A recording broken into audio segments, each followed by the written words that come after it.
اچھا ایک چینل پر جو بات ہوئی تھی اس میں سے ایک بہت زیادہ، کون سے چینل پہ جی؟ یہی بول ٹی وی پر. ہاں بول ٹی وی کا نام لینا جی. تو بول ٹی وی پر جو بات ہوئی تھی اس میں ایک بڑا سیریس ایشو یہ ہوا تھا کہ رسول پاک صلی اللہ علیہ وسلم کی مزارات کی جب بات چلی نا تو بریلوی علماء کی طرف سے یہ اعتراض کیا گیا. انہوں نے کہا جی کہ آپ کے سعودی عرب کے مفتی نے سرکاری ٹی وی پہ بیٹھ کے نعوذ باللہ نعوذ باللہ نعوذ باللہ رسول پاک صلی اللہ علیہ وسلم کے روزے مبارک کو بت کہا ہے.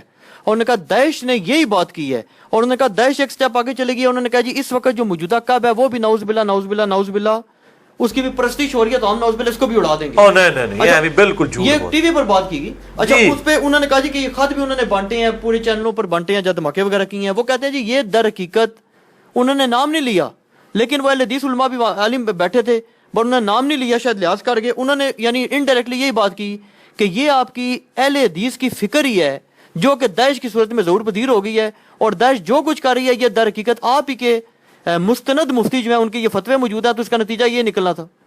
ٹھیک ہے اس کا جواب تو اہل حدیث دیں گے جی. ہمارا تو کوئی لینا دینا نہیں کسی مکتبہ فکر کے ساتھ. ہم تو بات کریں گے کتاب و سنت کے دلائل کی.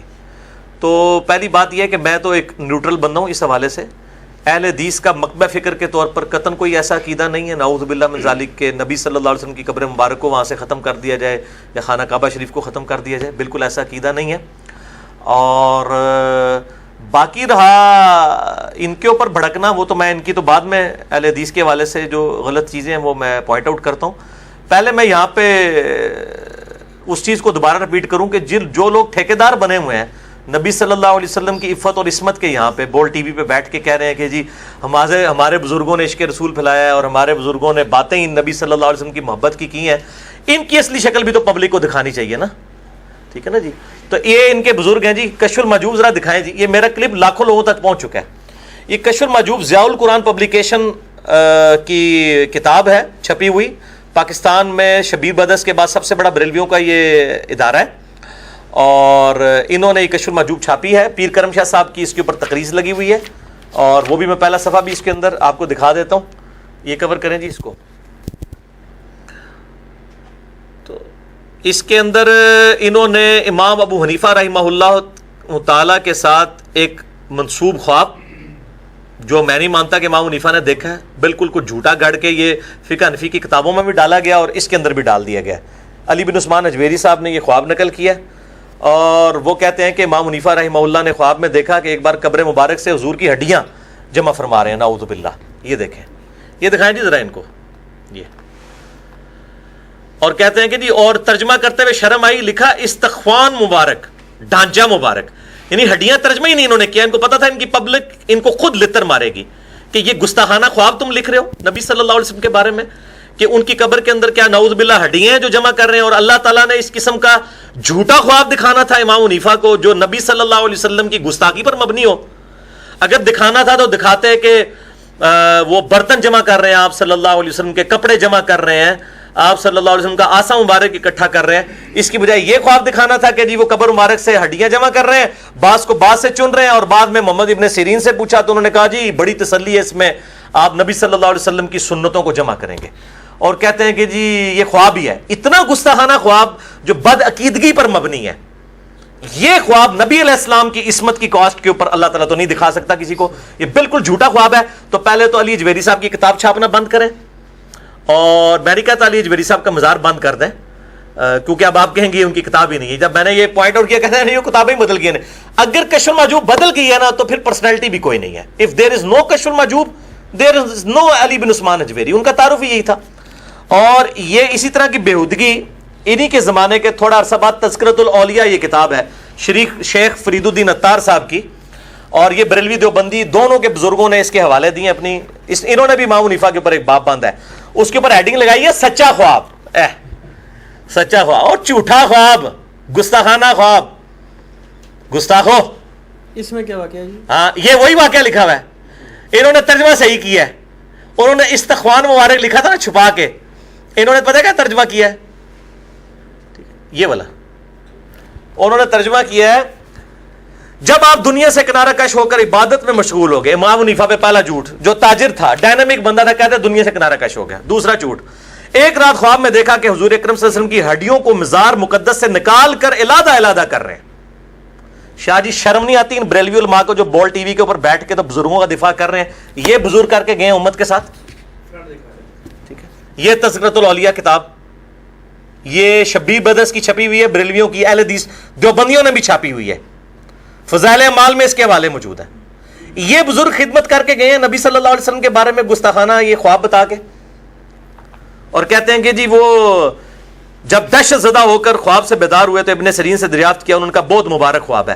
یار اس طرح کا مبارک خواب کوئی کسی صحابی کو تو نہیں آیا کہ آپ کو اس قسم کا بےہودہ جو ہے وہ اتنا بد عقیدگی پہ مت. تو اب حیات النبی کا نام یہ کس منہ سے لیتے ہیں؟ ان کو خود شرم کرنی چاہیے حیات النبی کا نام لیتے ہوئے, جبکہ ان کے بزرگوں نے اس قسم کی چیزیں اپنی کتابوں کے اندر نقل کی ہیں.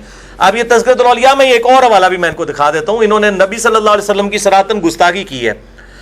باجید بستامی کی معراج کے اوپر پورا چیپٹر باندھا, اس کے اینڈ پہ جا کے انہوں نے لکھا کہ باجید بستامی کہا کرتے تھے لوائی اعظم من لوائی محمد, قیامت والے دن میرا جھنڈا محمد کے جھنڈے سے بھی بڑا ہوگا. نعوذ باللہ من ذالک. یہ باجید بستامی المتوفا 261 ہجری, یزید ابا جی 261 میں اہل سنت کے امام مسلم فوت ہوئے ہیں. ان کی کنیت ہے ابو الحسین, ان کی کنیت ہے ابو یزید. اب ویسے یہ ڈر گئے ہیں بریلوی پبلک کے سامنے نا, حضرت بستامی کہتے ہیں, باجید نہیں کہتے. تو لوائی اعظم من لوائی محمد اور سبحانی ما اعظم و شانی, یہ میں نے سارے پوسٹ مارٹم ان کے کیے ہوئے ہیں. خادم حسین رضوی صاحب کو میں نے ایک چیلنج کیا تھا, اس میں بھی ان کا کوئی علمی جواب نہیں ہے. یہ ساری میں نے باتیں دکھائی ہیں. میں نے آپ کو اس لیے بتایا کہ حیات النبی کے عقیدے کو جو لوگ آن کر رہے ہیں نا اور کہہ رہے ہیں کہ ہم نبی صلی اللہ علیہ وسلم کے بڑے محب ہیں اور ہم جو ہے وہ روزہ شریف کی حفاظت کر رہے ہیں, اے تواڈے بزرگ کر کے گئے جے, اے جے داعش دے صحیح جڑے نے بڑے بزرگ اے نے جنہوں نے اس قسم کے گستاخانہ خواب لکھے ہیں. تو داعش جانے اور آپ کے بزرگ صوفیاء جانے, ہمارا کیا لینا دینا؟ میں بھی کچھ تیاری کر کے آیا ہوں, کچھ لوگوں سے جواب بھی لے کر آیا ہوں, تو اگر اجازت دیں تو پھر میں تھوڑا سا ڈسکس کروں. وہ یہ کہتے ہیں جی کہ جو گستاخی آپ نے نکالی ہے نا, اس سے بڑی گستاخی ہم اگر بخاری سے نکال دیں انبیاء کرام کی شان میں جی, تو آپ اس کی تعویل ہی کریں گے نا. ہاں تو اس یعنی وہ کہتے ہیں ایک منٹ یہ میں نے پچھلی دفعہ بھی آپ نے بالکل چھڑول ماری ہے سوال کر کے. میں نے آپ کو ان چیزوں سے منع کیا کہ جو چیز میں ڈسکس کر چکا ہوں وہ چھڑول نہ مارے بیچ میں, یہ چھڑول ہے. میں ان باتوں کا جواب دے چکا ہوں کہ بخاری شریف تو ہماری کامن ہے, پہلے کوئی بخاری کا منکر بنے اس کے بعد ہم سے سوال کرے. ہم اس کے منکر ہیں کہ یہ کتاب و سنت ہے جس کو بخاری کے مقابلے پہ, آپ کو بھی شرم نہیں آئی بات کرتے ہوئے؟ کیا یہ بخاری مسلم ہے؟ یہ کسی محدث کی لکھی ہوئی کوئی کتاب ہے جس کی سند نبی علیہ السلام تک پہنچ رہی ہے کہ جس کے ڈیفینڈ میں ہم کہیں گے بخاری میں لکھا ہوا ہے؟ ہم ہر چیز کو ڈیفینڈ کریں گے, بلکہ یہ خود ڈیفینڈ کریں گے. اگر بخاری مسلم کا کوئی منکرین حدیث آتا ہے پھر ہم اس سے حدیث کی حجیت پہ بات کریں گے. بخاری مسلم میں اگر یہ سمجھتے ہیں کوئی گستاخانہ واقعہ, یہ بالکل جھوٹ اور پبلک کو دھوکہ دیتے ہیں اپنی جان چھڑانے کے لیے. ہم انشاءاللہ دفاع کریں گے, وہ نبی علیہ السلام کا دفاع ہے.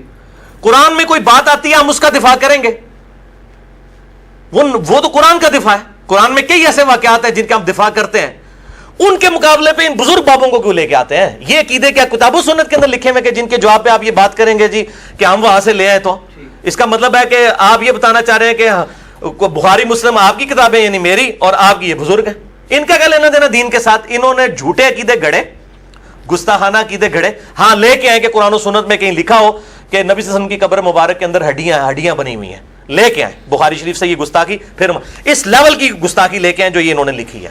اور یہ بریلویوں کو بتائے نا ان کی علماء کہ ہمارے بزرگ یہ لکھ کے لے ہیں. میں کہتا ہوں ان بزرگوں کی قبریں لوگ اکھاڑ دیں گے اگر لوگوں کو ان کی اصلی حقیقت پتہ چل جائے کہ اگر یہ اب ان کے پاس چھٹکارا صرف یہ ہے, یہ آپ جو وکالت کر رہے ہیں یہ تو اتنی وکالت بھی نہیں کر سکتے. یہ کہتے ہیں کتابیں ہی بدل گئی ہیں. تو اللہ نے بندے ہو ساڑو انہاں کتاباں نو, پھر کیوں انہاں نو چھاپ دیو؟ روپیے کمانے واسطے چوک میں رکھ کے آگ لگاؤ. جو صحیح بخاری میں حدیث ہے, حضرت عثمان غنی رضی اللہ تعالیٰ انہوں نے ان قرآن کے نسخوں کو جلوا دیا تھا جن کی وجہ سے اختلاف ہو رہا تھا قرات کا. تو یہ کتابیں کیا قرآن سے بھی اوپر ہیں؟ ان کو لگائیں آگ. اور یہ دیکھیں یہ عموماً تسی وٹ چڑھا چھڑا ہے بھی میں لے کے آندی ہے تواڈے سے. اے چشتی رسول اللہ کلمہ پڑھوایا انہوں نے, اے دکھاؤ جی ہشت بہشت 8 چشتیاں کے بزرگوں کے انہوں نے حالات زندگی لکھے ہیں, اور اس میں انہوں نے یہ جناب چشتی رسول اللہ کلمہ جی مرید کو انہوں نے کلمہ پڑھایا اور اس کی باطل تعویلات کرتے ہیں. نہیں جی وہ خاص کیفیت میں تھے. یہ خاص کیفیت میں آگے خادم رضوی صاحب علی میں بات کروں گا, وہ کہتے ہیں خاص کیفیت جا کے تسی پونک دے ہو نبی ہوتے. وہ کہتے ہیں جی وہ انہوں نے بات کوئی توبہ نہیں کروائی ہے, انہوں نے صرف یہ کہا ہے کہ کلمہ وہی ہے. کیا حضرت ابوبکر صدیق جو ہے وہ پہلے اپنے نام کا کلمہ پڑھواتے تھے؟ اس پہ میرا کلپ چڑھا ہوا ہے, مر گئے سارے یہ کوئی بول ٹی وی کے اوپر یہ چینل ہے ان سارے مولویوں کو جواب دو ان باتوں کے, تمہارے بزرگ چشتی رسول اللہ کلمہ پڑھواتے رہے. یہ کام تو غلام احمد قادیانی نے نہیں کیا. میں کہتا ہوں قادیانیوں سے بدتر یہ کتابیں ہیں.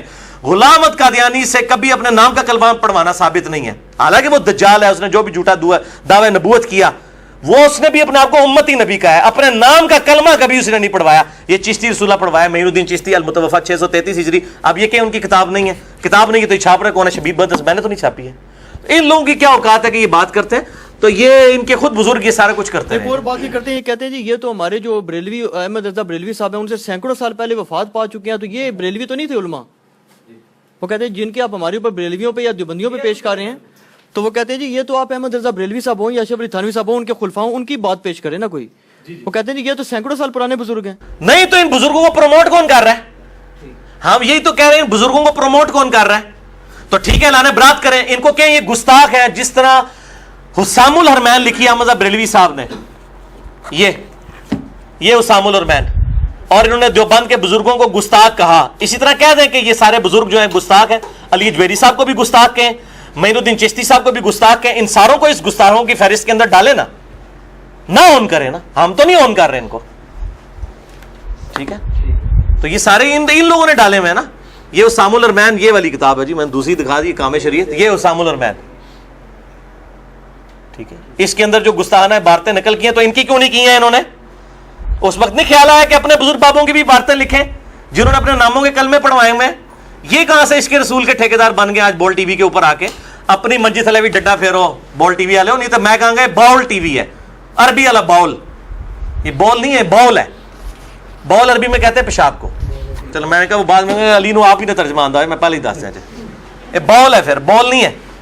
اچھا, ایک اگلا جو پریزنٹ ڈسکس ہوا وہاں پر وہ یہ تھا کہ رسول پاک صلی اللہ علیہ وسلم کا جو گنبد خضرا ہے, روضہ مبارک ہے, یہ تو یعنی خلفائے راشدین کے زمانے میں جو ہے نا اس پر کام ہوا ہے کچھ. تو وہ کہتے ہیں جی کہ آج آپ کو اس میں کیا تکلیف ہے, اور آپ اگر اس کی یہ دلیل ہے تو پھر مزارات پہ بھی گنبد بنانے کی دلیل ہے.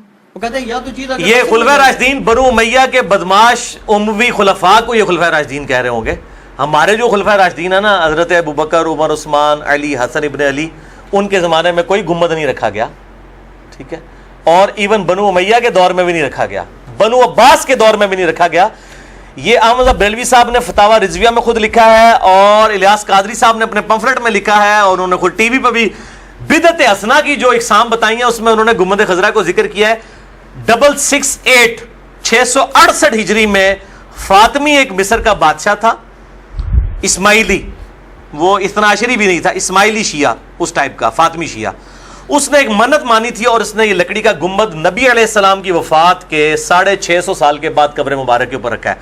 جو کام نبی صلی اللہ علیہ وسلم کے مبارک زمانے کے 650 سال بعد ہو رہا ہے وہ کون سا خلفائے راشدین کا کام ہے؟ اور گنبد بنانے کی ٹیکنالوجی قبل از مسیح ہے.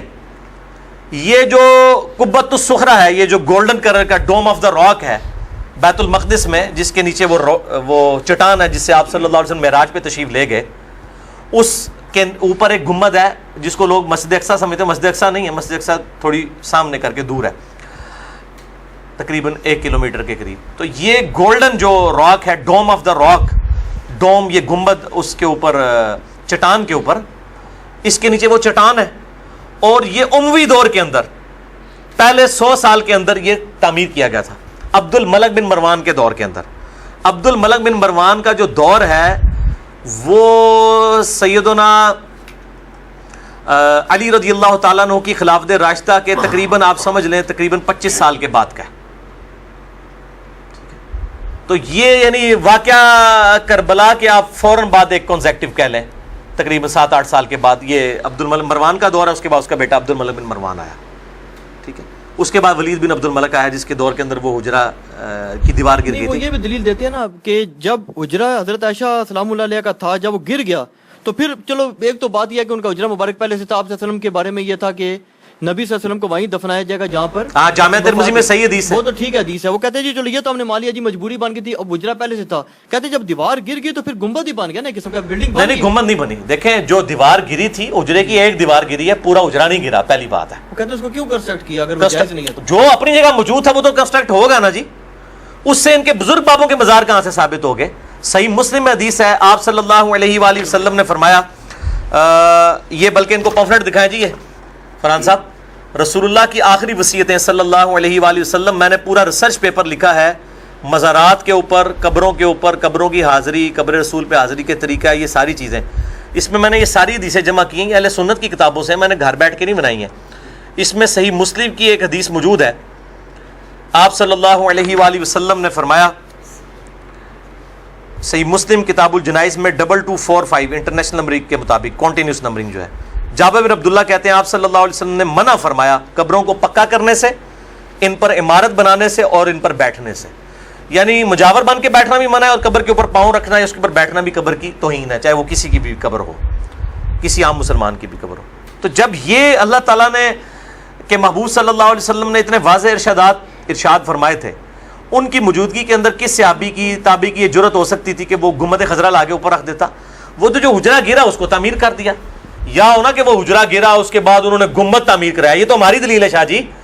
ان کو چاہیے تھا کہ اس دور سے پہلے، یہ حجرے کی دیوار گری ہے 87 ہجری کے اندر، اس سے بھی 10 سال پہلے جو قبۃ الصخرہ تھا، وہ ڈوم آف دا راک، گولڈن ڈوم، جو گنبد خضرا سے بھی بہت بڑا ہے، وہ تعمیر ہو چکا ہوا تھا.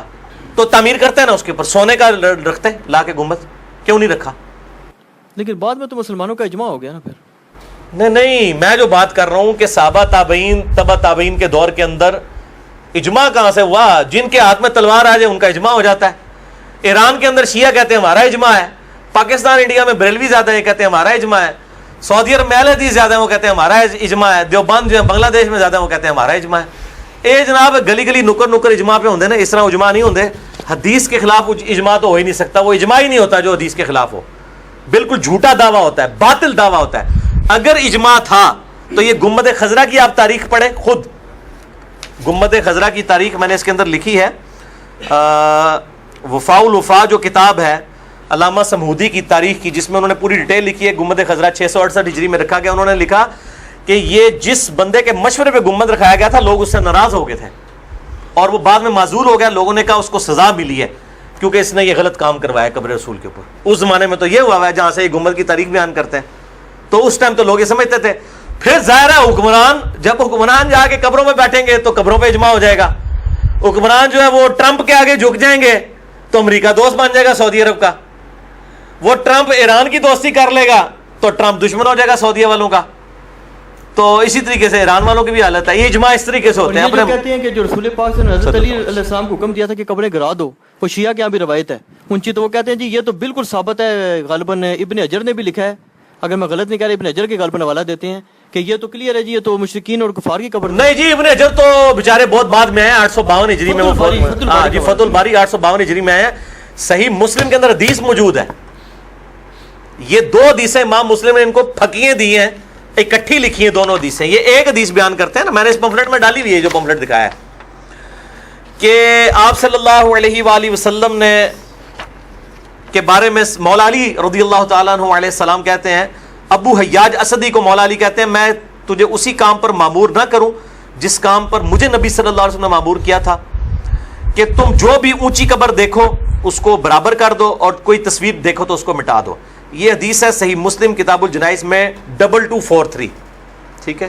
مفتی احمد یار خان نعیمی صاحب نے بھی جال حق کے اندر دھوکہ دیا ہے کہ جی کافروں کی قبریں تھی. یہ 2243 سے ایک حدیث پہلے امام مسلم حدیث لے کے ہیں، اس میں انہوں نے بتا دیا کہ کس کس کی قبریں تھی. وہ تو میرے بھائی بقیع غرقت میں منافقین کی قبریں بھی مسلمانوں کے ساتھ ہیں. ٹھیک ہے. وہ کٹھے ہی قبرستان ہوتے تھے اس وقت، قبریں بھی کٹھی تھیں. یہ 7 حدیث امام مسلم نے لکھی ہے ان کے دھوکے کو کاؤنٹر کرنے کے لیے. ایک حدیث پہلے وہ 2243 ہے، یہ 2242 ہے. کیا فضالہ بن عبید رضی اللہ تعالیٰ عنہ کے ہمراہ ایک تابعی کہتے ہیں ہم جب روم کے جہاد پر گئے تو روڈس نامی جگہ تھی، تو وہاں پر ہمارا ایک ساتھی وفات پا گیا. صحابی کا ساتھی کون ہوگا؟ کافر ہوگا؟ مسلمان؟ صحابی ہوگا یا تابعی؟ ایٹ لیسٹ تابعی، نہیں تو صحابی. تو فضالہ بن عبید نے حکم دیا کہ اس کی قبر کو زمین کے برابر کر دو. مفتی صاحب، بول ٹی وی علی سرکار. اور پھر سیدنا فضالہ بن عبید نے کہا کہ میں نے خود رسول اللہ صلی اللہ علیہ وسلم سے سنا کہ آپ صلی اللہ علیہ وسلم قبروں کو زمین کے برابر کرنے کا حکم دیتے تھے. سب سے افضل یہ ہے کہ قبر زمین کے برابر ہو، اور اس میں جو اجازت ہے وہ 1 بالش تک ہے. وہ صحیح بخاری کے اندر حدیث موجود ہے. سیدنا سفیان تمار تابعی کہتے ہیں کہ نبی علیہ السلام کی قبر میں نے دیکھی ہے, وہ 1 بالش اونچی تھی. 1 بالش. ایون احمد بریلوی صاحب کی قبر بھی 1 بالش تھی. دکھاؤ جی احمد بریلوی صاحب کی قبر بھی انہوں نے. تہاڈا تے مسئلہ ہی حل کر رہے ہیں تسی. قرآن و حدیث نو تے مننا ہی نہیں, بزرگاں نو مندے ہو نا. اور جناب گنبد نو بعد ڈسکس کرنا ہے. پہلے تے قبر تہاڈیاں قبر تے پٹوائیاں نا پکیاں ایڈی ایڈی اونچیاں. اے دیکھو جی, یہ جہاں میں نے نیچے انگلی رکھی ہے یہ احمد بریلوی صاحب کی قبر ہے. 1 بالش اونچی ہے, آج بھی مٹی کی ہے اور کوئی پکی قبر نہیں ہے. انہوں نے وصیت کی تھی. یہ اوریجنل تصویر ہے احمد بریلوی صاحب کی قبر کی. پہلے انہوں تے پکا کرو نا. اور پھر اتنا دھوکہ دیتے ہیں, یہ کہتے ہیں جی وہ جو عمارتیں بنانا ہے وہ گنبد بنانے کی عمارت نہیں ہے, قبر کے اوپر عمارت بنانا منع ہے. وہ اعلی اور فوق کا فرق لیتے ہیں. ہم کہتے ہیں آپ کے جتنے بزرگوں کی قبریں بنی ہوئی ہیں نا, فوق بھی بنے ہوئے ہیں گنبد اور اعلی بھی بنے ہوئے ہیں, کیونکہ آپ قبروں کو اتنا اتنا اونچا ایکسٹینڈ کرتے ہیں. جس ڈیفینیشن میں آپ قبر کو کہتے ہیں نا عمارت بنانا غلط ہے, اس میں آپ کے بزرگوں کی ہے. علی بن عثمان اجویری کی قبر نیچے تہ خانے میں ہے, کم از کم 25-30 فٹ ایکسٹینڈ کر کے اوپر لے کے آئے ہیں. اور میں آپ کو اس کے اوپر ایک لطیفہ سناتا ہوں. غلام رسول سعیدی صاحب میرے استاد تھے, اللہ تعالیٰ ان کی غلطیاں معاف فرمائے, فوت ہو گئے. شرح صحیح مسلم لکھی ہے انہوں نے. آج جتنے یہ مینڈک میدان میں نکلے ہوئے ان سے بہت بڑے عالم دین تھے, بریلویوں کے محقق تھے. ان سے میری فون پہ 15 منٹ انہی قبروں کے اوپر بات ہوئی. میں نے کہا شیخ صاحب یہ آپ جو قبروں پہ مزارات بنانا جو ہے یہ, وہ کہتے ہیں نہیں وہ فوق کی اجازت ہے, اعلیٰ قبر منع ہے. تو میں نے کہا یہ اعلیٰ کا کیا مطلب ہے؟ کہتے ہیں اعلیٰ کا مطلب یہ ہے کہ قبر کے ایگزیکٹ اوپر عمارت بنائی جائے اینٹیں جوڑ جوڑ کے. میں نے کہا جیسے علی بن عثمان اجویری صاحب کی بنی ہوئی ہے کہ تہ خانے سے قبر ایکسٹینڈ کر کے اوپر لائے ہوئے ہیں, اور گولڈے والے بزرگوں کی بنی ہوئی ہے, اور جتنے پاک پتن والوں کی بنی ہوئی ہے, اور جناب وہ ملتان کے اندر باب الحق ملتانی صاحب کی بنی ہوئی ہے کہ وہ قبر کے ایگزیکٹ اوپر عمارت بناتے ہیں, لے جاتے ہیں 5-6 فٹ اونچی روپ ڈالنے کے لیے لوگوں پہ. یہ والی آپ غلط کہہ رہے ہیں نا, نال ہی ٹھوس ہو گئے. کہتے نہیں میں نے مسئلہ بتا دیا. ان کو تو کہیں کال نہ ریکارڈ کر رہا ہوں, اتنی ان لوگوں کی جرت نہیں ہے. اللہ پہ بھی ان کی جو اللہ والا جو انہوں نے دھوکہ دیا ہے نا, اللہ والا یعنی پر اپون کہتے ہیں جی, وہ اپون فوق کے لفظ نہیں ہے, اللہ کے لفظ ہیں. ہم کہتے ہیں جی ہم for the sake of argument agree کرتے ہیں آپ کی ساری قبریں اللہ بنی ہوئی ہیں. دکھائیں کون سی 1 بالش تو زمین کے برابر ہے. گنبد کو تو ہم بعد میں ڈسکس کرتے ہیں. تو یہ گنبد شنبد ٹیکنالوجی موجود تھی قبل از مسیح. صحابہ نے سونے کے گنبد بنانے تھے, تابعین نے, تبع تابعین نے. یہ 650 سال کا گیپ کیوں آیا ہے؟ لیکن علی بھائی اس میں ایک چیز اور ہے نا کہ دنیا میں جتنے محدثین گزرے ہیں ایسا شاید ہی میرے علم میں تو کوئی نہیں ہے جس کا باقاعدہ اونچا صحیح بڑا سا گنبد نہیں بنا ہوا. میں نے بتایا نا حکمرانوں کی محبت کرتے ہیں. اور دوسرا ایک اور چیز ہے, محدث زبیر علی زئی صاحب سے میری اس مسئلے پہ بات ہوئی تھی ایک دفعہ نا ان کی زندگی میں. تو آپ ظاہر ہے مجھے ایگزیکٹ الفاظ تو یاد نہیں ہوں گے, لیکن انہوں نے کچھ ایسی بات کی تھی. وہ کہتے تھے جی کہ یہ جو جیسے گنبد خضرا ہے نا, تو یہ اس کو نہیں آپ نیچے گرا سکتے, یہ بڑی بے ادبی والا معاملہ ہے. نہیں ہم کب کہہ رہے ہیں گنبد خضرا گرانے کی تو بات ہی نہیں ہو رہی ہے. نہیں لیکن پھر بات تو نہیں بات یہ ہو رہی ہے کہ پہلے جن لوگوں نے غلطی کی ہے ان کو تو آپ کہنا ٹھیک ہے, یہ تو بات کا مسئلہ ہے گرانا یا اٹھانا. جن لوگوں نے بنائی ہے ان کو تو غلط کہے نا, یہ تو جرت کریں نا کہ صحابہ تابعین سے بڑے عاشق رسول وہ تھے جنہوں نے بعد میں گنبد بنوایا. ان کے پاس تو ٹیکنالوجی تھی, انہوں نے نہیں بنایا. تو یہ مانے نا کم از کم, آدھا مقدمہ تو شاید آپ بھی مانے, کم از کم انصاف ہے کہ 650 سال تک کسی نے گنبد نہیں رکھا. پہلے یہ کہیں کہ 650 سال میں مسلمانوں کے دل میں نبی علیہ السلام کی وہ عظمت نہیں تھی جو بعد کے مسلمانوں میں جاگزی ہوگی, نعوذ باللہ. تو یہ خود ہی مقدمہ ان کا دھڑام سے گر پڑے گا. اب رہا گنبد رکھا ہوا ہے, اس کو اتارنے کا مسئلہ. ہم یہ کہتے ہیں, یہ جو لوگ کہتے ہیں نا کہ جی وہ سعودی علماء نے فتویٰ دے دیا, البانی صاحب نے فتویٰ دے دیا, ان کا فتوے اپنی جگہ موجود. پہلی بات یہ ہے کہ گنبد اگر کوئی قبر مبارک سے اتارتا ہے تو قبر مبارک کے حجرے کی اپنی چھت تو اپنی جگہ موجود ہے جو پہلے سے تھی, تو قبر مبارک کی تو کوئی بے رحمتی والی بات نہیں ہے. باقی رہا گنبد کو توڑنے والا مسئلہ. اسی وجہ سے علماء عرب نے کہا کہ جب اگر آپ اس کو ہم اتارتے ہیں, چونکہ ایک کام جو وہی بعد میں ہے وہ کیسے سنت بن گیا, یعنی ایک کام بھی بعد میں ہو گیا. اب گنبد خضرا کے ساتھ عقیدت نبی صلی اللہ علیہ وسلم کی بنیاد کے اوپر کیوں لگا دی ہے؟ کل کو کوئی نبی صلی اللہ علیہ وسلم کی قبر مبارک کے اوپر جا کے تصویر لگا دے آپ صلی اللہ علیہ وسلم کی بنا کے کوئی, کہ جی مجھے خواب میں زیارت ہوئی ہے میرے بزرگوں کو تو انہوں نے یہ تصویر ہاتھ سے بنائی ہے, ٹھیک ہے, تو آپ کیا نہیں اتاریں گے تصویر؟ بولے ظاہر اتاریں گے. تو پھر میں کہوں گا کہ آپ گستاخی کر رہے ہیں. تو آپ کہیں گے آپ نے کام غلط کیا ہے نا. اے پھکی ہے نا, پھکی گنبد جنہوں نے رکھیا ہے غلطی تو انہوں دی سی, انہوں نے کوئی غلط نہیں پہ کہندا. کل نو ٹھیک ہے کوئی فوٹو بنا کے رکھ دے گا اتنے کہ جی آپ صلی اللہ علیہ وسلم کی تصویر ہے خواب میں زیارت ہوئی, جس طرح بھی بزرگوں کی تصویریں بنا کے لوگوں نے بیچ رہے ہیں نا, تو پھر آپ اتاریں گے نا, کہیں گے غلط ہے. تو گنبد کو اتارنے کا مقصد ہے, توڑنے والا مسئلہ نہیں ہے. اور اسی لیے علماء عرب پیچھے ہٹے کہ اگر اس کے لیے وہ وہاں پہ شور مچے گا, اور ظاہر ہے آپ سے ان کی قبر مبارک کے پاس آپ کی وفات کے بعد بھی آواز بلند کرنا خلاف ادب ہے. ان الذین یغضون اصواتهم عند رسول اللہ, جو لوگ رسول اللہ کے حضور اپنی آوازیں پست رکھتے ہیں ان کے دل اللہ نے تقوی کے لیے چنے. جو پھر داعش سارے مزارات تو گرا رہی ہے نا, انبیاء کے بھی گرا رہی ہے, صحابہ کے بھی گرا رہی ہے, اہل بیت کے بھی گرا رہی ہے, اور سب کے جو ان کے ہاتھ آ رہا ہے گرائی جا رہی ہے. تو وہ بریلوی حضرات نے پھر یہی کہا نا, باقی ان کا جواب نہیں دے سکے. انہوں نے کہا جی پھر آپ یہ تو مانے نا کہ ہماری اور داعش کی فکر ایک ہے, ہم اور داعش ایک ہیں. داعش والوں نے داڑیاں بھی رکھی ہوئی ہیں, تو اب ہم کیا کہیں کہ داڑھی رکھنے والے کی اور داعش کی فکر ایک ہے. بات کتاب و سنت کے دلائل پہ ہونی چاہیے, داعش کو چھوڑ دیں. دوسری طرف یہی لوگ کہتے ہیں کہ جی صحیح بخاری میں حدیث ہے, ابو ہریرہ کو رضی اللہ تعالیٰ عنہ شیطان نے انسانی شکل میں آ کے آیت الکرسی کا وظیفہ دیا ہے, تو شیطان بھی اگر صحیح بات کرے تو لینی چاہیے. داعش والے اگر شیاطین بھی ہیں, کیا ان کے مزارات والی جو بات ہے کہ یہ خلاف سنت ہے. سعودی حکومت نے خود بھی 1925 سے پہلے سارے اصحاب کے مزار بنے ہوئے تھے اہل بیت کے, اور وہ کہتے ہیں مزار شہید کر دیے. یار ایک کام 800-900 سال بعد آپ سے ان کی وفات کے بعد ہوتا ہے. کل کو کوئی اصحاب کی شبیہات وہاں لگا دیتا ہے, اہل تشیع کیا تو حضرت علی کی شبیہ پائی جاتی ہے نا, تو کل کو کوئی حضرت علی کے مزار پہ شبیہ لگا دیتا ہے, تو یہ کل کو میرے جیسا بندہ کہے گا اتارو اس کو, تو کہیں گے شبیہ شریف شہید ہو گئی ہے. اے پھکیاں نے پائی تو پھکیاں میں ہی دینا ہے. یہ تواڈے جڑی بال والی چیزاں نے نا, انہاں دا بال دے ذریعے, میرے بال دے ذریعے تواڈے بال دا علاج جڑا نا وہ میرے بال دے ذریعے ہوئے گا. کہ فوٹواں جڑا بندہ لائے گا انہوں تسی کہو گے گستاخی کر رہا ہے, وہ تو سنت کو اسٹیبلش کر رہا ہے. سعودی حکومت والوں نے یہ کیا کہ نبی علیہ السلام کی مخالفت پہ آپ نے یہ کام کیے ہیں. ایک کام جو خود 650 سال بعد ہوا ہے وہ سنت میں کیسے داخل ہو گیا. اور یہ جو اجماع وغیرہ کی بات کرتے ہیں نا, جس کے ہاتھ میں ڈنڈا ہے نا جی اس کا اجماع ہے, ڈنڈوں کے اوپر سارے معاملات چل رہے ہیں.